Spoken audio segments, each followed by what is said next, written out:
El Nuevo Testamento nos habla de varias iglesias locales. Cuando usted va leyendo el Nuevo Testamento, se menciona iglesias que estaban en distintas ciudades. Y entre todas esas iglesias, la más problemática y la más peleonera, y donde los hermanos tenían las mayores divisiones, era la iglesia que estaba en la ciudad de Corinto. Corinto era una ciudad portuaria. Se encontraba en un istmo. Un istmo es una franjita de tierra que está entre dos mares. Por ejemplo, en Panamá es un istmo. Y del mismo modo que en Panamá hay un canal por el cual pasan los barcos, en Corinto hoy hay un canal igualito, por donde pasan los barcos desde el mar Egeo al norte, al mar Mediterráneo que está al sur. En aquel tiempo el canal no existía, y entonces lo que había eran dos puertos. Uno al norte, el puerto de Corinto, y otro al sur, el puerto de Cencrea. Y entonces lo que hacía la gente era que llegaban los marinos mercantes con sus barcos, llegaban hasta uno de los puertos, bajaban su mercadería, había personas, transportistas, que lo llevaban en carreta al otro puerto y ahí lo subían a otro barco. Y se ahorraban montones de semanas de viaje en el mar, que para los barcos tan pequeños que había en aquella época y tan frágiles, eso simbolizaba no solamente que el producto llegaba más rápido, sino que se salvaban muchas vidas. Y como es de esperar, una ciudad así, donde hay tanto marino que viene a gastar su plata después de meses en alta mar, era una ciudad muy heterogénea.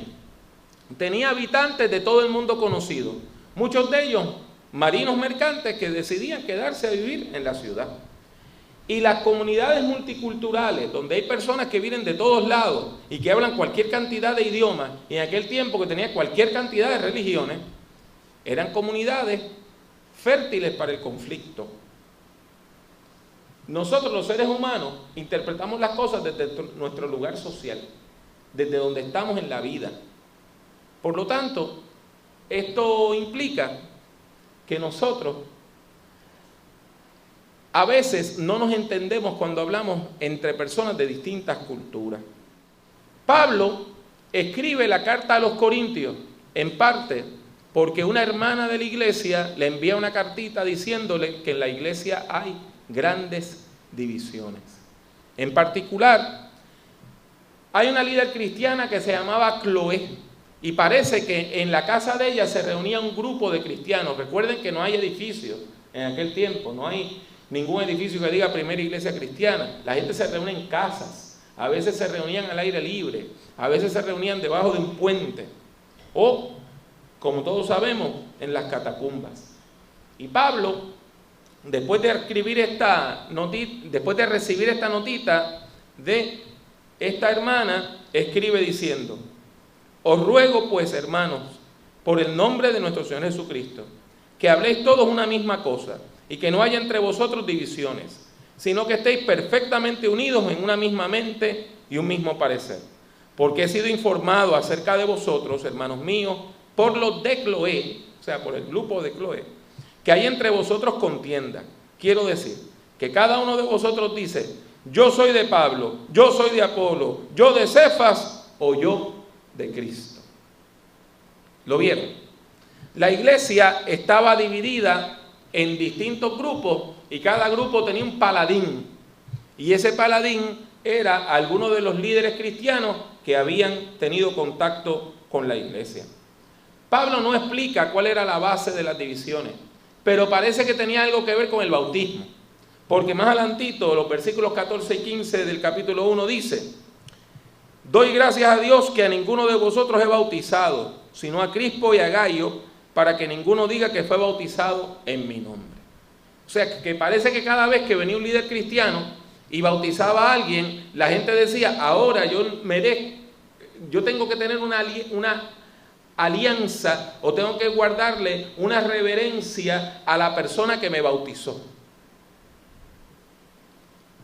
Y Pablo condena las divisiones y lo hace sin temor. Y dice que las personas que promueven y participan en las divisiones son personas carnales. Pero Pablo define lo que quiere decir. define lo que quiere decir. Él dice que hay dos tipos de seres humanos. Están las personas espirituales y están las personas carnales. Las personas espirituales son las personas que están abiertas a la acción de Dios, están abiertas a la existencia de Dios, que saben que hay un mundo espiritual, que disciernen las realidades espirituales. Por el contrario, la persona carnal no tiene esa habilidad. La persona carnal no discierne lo espiritual. Piensa que la vida es ajo y habichuela, cemento y varilla, y no puede comprender que hay dimensiones espirituales en la vida. Y Pablo dice que las personas que promueven las divisiones son ese tipo de personas que nada más están pensando en el vientre. Pablo lo que nos está diciendo es que las divisiones son promovidas por personas inmaduras espiritualmente, personas que viven de acuerdo a los criterios del mundo y personas que no tienen la capacidad de discernir la presencia y la dirección del Espíritu Santo de Dios en sus vidas. Después de esa afirmación tan contundente, Pablo entonces pasa a educar a la congregación sobre la naturaleza del ministerio cristiano, para que la gente no se confunda y no piense que los ministros son diosesitos o ángeles o personas que merecen reverencia o adoración. Él dice en 1 Corintios 3 del 5 al 7, ¿qué pues es Pablo y qué es Apolos? Servidores por medio de los cuales habéis creído, y eso según lo que a cada uno concedió el Señor. Yo planté, Apolos regó, pero el crecimiento lo ha dado Dios. Así que ni el que planta es algo, ni el que riega, sino Dios que da el crecimiento. La metáfora es una metáfora agrícola, ¿verdad? Se compara el ministerio con un campo fértil. Dios es no solamente el dueño de la viña, sino Dios es el que da el crecimiento. Los líderes cristianos son como obreros en la viña, que siembran, plantan, cosechan, deshiervan, abonan, echan agua, pero el crecimiento lo da Dios. Y si hay alguien grande, es aquel que da el crecimiento, no el obrero que está en el campo. 1 Corintios 3, del 7 al 15, es una lectura larga, pero la traducción en lenguaje actual está tan clarita que más que yo explicarla, sencillamente se la voy a leer. Dice: así que lo importante no es quién anuncia la noticia, ni quién la enseña. El único importante es Dios, pues Él es quien nos hace crecer. Tanta importancia tienen los que anuncian la noticia como los que la enseñan. Y cada uno de ellos recibirá su premio según el trabajo que haya hecho. Apolos y yo somos servidores de Dios. Ustedes son como un campo de trigo y Dios es el dueño. Son como un edificio construido por Dios. Él en su bondad me permitió actuar como si yo fuera el arquitecto de ese edificio. Y yo, como buen arquitecto, puse una base firme. Les di la buena noticia de Jesucristo. Esa es la base del ministerio. Cristo y su mensaje. Luego otros construyeron sobre esa base y les enseñaron a seguir confiando en Él. Pero cada uno debe tener cuidado de la manera en que construye. Nadie puede poner una base distinta a la que ya está puesta. Y esa base es Jesucristo. A partir de esa base podemos seguir construyendo con oro, plata, piedras preciosas, madera, paja o caña. Pero cuando llegue el fin del mundo, Dios pondrá a prueba lo que cada uno enseñó. Será como probar con fuego los materiales que usamos para la construcción. Si lo que uno enseñó resulta ser como un material que no se quema, recibirá un premio. En cambio, si es como un material que se quema, perderá todo, aunque él mismo se salvará como si escapara del fuego. La metáfora cambia. Y de la metáfora agrícola, de la agricultura, se pasa a una metáfora sobre un edificio. Y Pablo dice que cuando una persona planta una iglesia, es como un arquitecto que diseña un edificio y pone la base. Y la base es Cristo y su evangelio.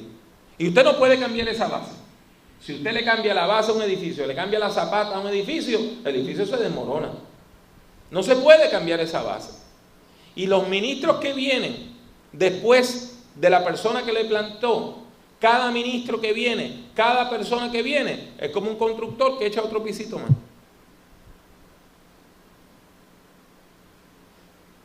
Y hay que ver cómo se construye.